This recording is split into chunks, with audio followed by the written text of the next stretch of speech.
This is the Blairing Out with Eric Blair show, and tonight we're here at the Hollywood Forever Cemetery in beautiful Los Angeles, California for the 6th annual Johnny Ramone Tribute, and I'm here with Rose McGowan. Now, Rose, you are very much involved in the life of Linda Ramone. There you go. Yes, I am. And also, are you very hands-on with this event now? I've become very hands-on with the event, actually, pretty much since the beginning. It's so hard to believe it's 6 years. It's kind of mind-boggling, but this is a way that we can honor Johnny every year, you know, in a big way, as we do privately in small ways. And so now, when you come to this event, what kind of memories do you have of Johnny? For me, the most is the love of movies, because Johnny and I bonded over movies. That's what, you know, our real thing in our friendship was. And I was actually better friends with him than I was with Linda until after he passed, and Linda and I became closer. Because I'm an old school film buff, as is he. So we had like film geek talk. And Linda's more like punk music talk, and that's not me really. And I'm kind of retarded about that, other than the Ramones and Sex Pistols and, you know, the Dolls and stuff like that. But the really deeper stuff I'm not cool enough to know about. Now tonight, one of Johnny's favorite horror movies is playing. His number one. His number one horror movie, The Bride of Frankenstein, which I love too. This is a movie about unrequited love. Johnny was very romantic with his movie choices. People wouldn't think that. He was. We would sit and argue the merits over Margaret O'Brien versus Shirley Temple. I was Shirley, he was Margaret O'Brien. He's like, she cries better. She cries better. This is an 8-year-old child we're talking about. And I think in this is the unrequited love. He also loved noir films, and so it's got a real element of that. And it's got horror, so it's combining all the things that he really loved.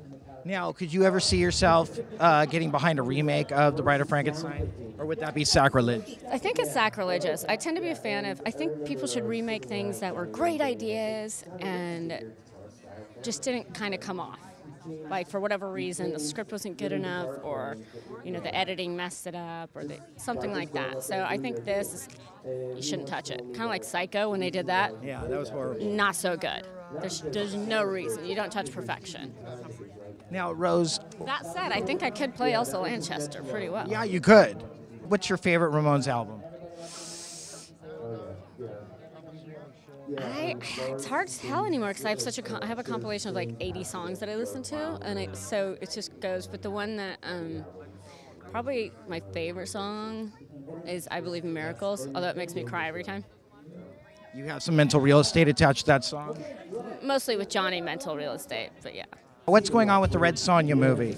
Well, I just finished Conan. Literally, just finished it. And so we don't know what's going on with Red Sonja. I think we're going to, because it's a male-driven industry, the thing that's going to go first is Conan, which kind of makes sense because Red Sonja kind of came after that, so in the Robert E. Howard world. So we'll see. I hope to do it. I don't know. You know, everything's based on maybe how Conan does. Who's playing Conan? It's a guy named Jason, who is 6'5", and he kills it in this movie, no pun intended. You could not find another actor, Jason Momoa, who's 6'5" in Hollywood. It's just not going to happen. So they needed to cast somebody unknown, really. What other projects do you have coming up that people can look for? Well, I have 3 things that I just started producing, so that's really exciting. You're producing them. Mm-hmm. Can you give us any? No? Okay, lastly, Rose, what are your current makeup must-haves? Well, this is Pink Nouveau lipstick by MAC, but I enjoy applying a nice medium cream lipstick with some gloss over it. Cool. Rose McGowan, thank you for your time. That's right. You always ask me about makeup, don't you? Yeah. The Blairing Out Show.